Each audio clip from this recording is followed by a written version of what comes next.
2026년 세계 선수권 대회 첫날 경기가 인도 뉴델리에서 열렸습니다. 한국 선수 3명이 코트에 섰고 2명이 32강에 올랐습니다. 가장 관심이 쏠린 경기는 안세영의 복귀전이었습니다. 결과부터 순서대로 짚어보겠습니다. 세계 랭킹 1위 안세영이 불가리아의 칼로야나 날반토바를 2대 0으로 꺾고 32강에 올랐습니다. 스코어는 21대 14, 21대 13. 경기 시간은 41분이었습니다. 지난달 15일 일본 오픈에서 왼발 통증으로 기권한 뒤 한 달 만에 치른 복귀전이었습니다. 안세영은 대회를 앞두고 회복 정도를 80에서 90%라고 밝혔습니다. 완전한 몸 상태는 아니라는 뜻이었고 코트 위에서도 그 부분이 드러났습니다. 왼발을 디딜 때마다 주춤하는 장면이 나왔습니다. 무리해서 모든 공을 쫓기보다 상대 공격을 지켜보며 점수를 내주는 선택도 했습니다. 다만 공격에 들어갈 때는 달랐습니다. 날반토바가 대비한 방향을 잃고 상대 바로 뒤로 셔틀콕을 내리꽂는 공격이 계속 통했습니다. 그래서 경기 내용은 스코어보다 복잡했습니다. 출발은 좋았습니다. 안세영이 초반 3연속 득점으로 3대 0을 만들었습니다. 하지만 날반토바의 추격이 매서웠습니다. 세계 42 선수는 물러서지 않았고 7대 7로 균형을 맞췄습니다. 이후에도 엎치락뒤치락하며 9대 9까지 동점이 이어졌습니다. 여기서 안세영이 자신의 템포를 찾았습니다. 9대 9에서 내리 6점, 순식간에 15대 9로 달아났습니다. 이 6연속 득점이 1게임 최다 연속 득점이었습니다. 16대 11까지 벌어진 뒤에는 안세영답지 않은 실수가 몇 차례 나왔습니다. 날반토바가 14점까지 따라붙었지만 안세영이 마지막 구간을 정리하며 21대 14로 게임을 가져갔습니다. 이번에는 날반토바가 먼저 앞서 나갔습니다. 안세영은 2점을 내주고 출발해 3대 3에서 경기를 뒤집었습니다. 1게임에서 안세영의 몸 상태를 파악한 듯 날반토바는 2게임에서 더 공격적으로 나왔습니다. 9대 9로 한 차례 따라붙었고 인터벌 이후에도 11대 11까지 다시 균형을 맞췄습니다. 승부는 여기서 갈렸습니다. 안세영이 상대 코트 빈 곳에 셔틀콕을 빠르게 찔러 넣으며 16대 11까지 달아났고 힘이 빠진 날반토바의 실수가 이어지면서 경기는 21대 13으로 끝났습니다. 지난 4월 우버컵에서 같은 상대를 21대 7, 21대 12로 이겼던 것과 비교하면 격차가 눈에 띄게 줄었습니다. 성취하는 몸으로 노련함의 기대 1회전을 넘긴 경기였습니다.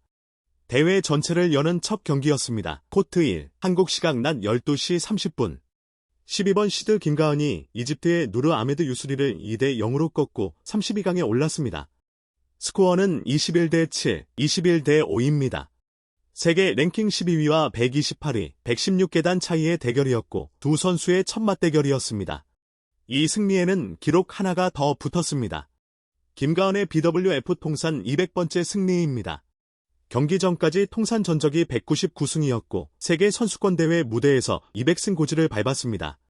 김가은은 최근 흐름도 좋습니다. 중국 오픈과 일본 오픈에서 연달아 8강에 올랐고 지난달 마카오 오픈에서는 우승을 차지했습니다. 경기 내용은 스코어보다 더 일방적이었습니다.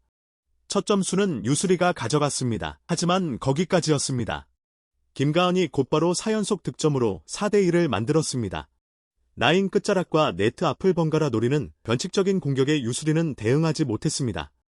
6대 3에서 김가은이 다시 점수를 몰아치며 11대 4까지 달아났습니다. 경기 시작 단 5분 만에 인터벌이었습니다. 유수리의 득점은 대부분 김가은의 스매시가 라인을 벗어나는 실수에서 나왔습니다. 스스로 만들어낸 점수가 아니었다는 뜻입니다. 후반에 유수리가 한 차례 날카로운 공격을 성공시키고 김가은이 걷어올린 셔틀콕이 네트에 걸리면서 14대 7까지 따라붙었습니다. 하지만 김가은은 곧바로 평정심을 되찾았습니다.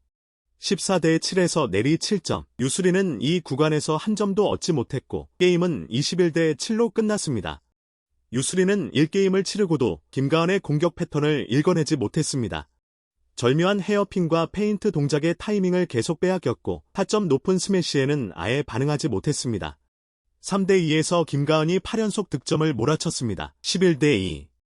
이번에는 7분 만에 인터벌에 도달했고 이 시점에서 유수리는 사실상 전의를 잃은 상태였습니다. 인터벌 이후에도 양상은 같았습니다. 김가은이 크게 움직이지 않고 여유롭게 점수를 쌓아 18대 4까지 벌렸고 마지막 랠리에서 유수리의 스매시가 라인을 넘어가며 21대 5로 경기가 끝났습니다. 두 게임을 통틀어 김가은이 내준 점수는 12점뿐이었습니다. 경기 시간은 23분. 대회 첫 경기를 23분 만에 끝내고 체력을 거의 쓰지 않은 채 32강에 올랐습니다. 남자 단식 유태빈은 인도네시아의 아리 파르안에게 0대2로 졌습니다. 스코어는 17대21, 12대21입니다. 세계 49위와 12위, 그리고 올 시즌 성적만 반영하는 월드투어 랭킹에서는 2위에 올라있는 상대였습니다. 두 선수의 첫 맞대결이었습니다. 다만 점수만 보고 넘길 경기는 아니었습니다. 1게임에 승부를 뒤집는 장면이 있었습니다.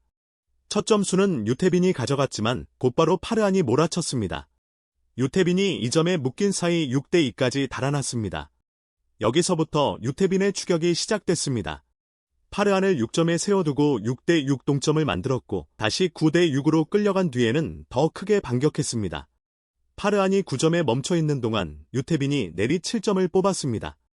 6대9에서 13대9, 경기를 완전히 뒤집었습니다. 문제는 그 다음이었습니다. 이번에는 유태빈이 13점에 묶였습니다.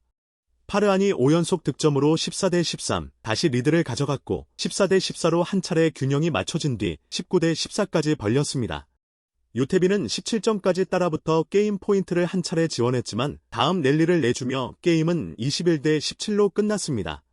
38점을 주고받은 긴 승부였습니다. 이 게임 초반도 파르안이 앞서 나갔습니다. 유태빈이 3점에 머무는 사이 파르안이 7대3까지 달아났습니다. 그런데 유태빈이 또 따라붙었습니다. 파르안이 10점에서 한동안 점수를 추가하지 못하는 사이 유태빈이 차근차근 점수를 쌓아 10대10 동점을 만들었습니다. 승부는 여기서 갈렸습니다. 10대10 이후 남은 13점 가운데 파르안이 11점을 가져갔습니다. 유태빈이 얻은 점수는 단 2점이었습니다. 13대10, 17대11, 그리고 마지막 21대12까지 유태빈은 12점에 묶인 채 경기를 마쳤습니다. 첫날 한국 선수 성적은 2승 1패. 안세영과 김가은이 32강에 올랐습니다. 18일 한국 선수들의 경기 시간도 확정되는 대로 가장 빠르게 안내해드리겠습니다. 구독과 좋아요 눌러주시면 큰 힘이 됩니다. 감사합니다.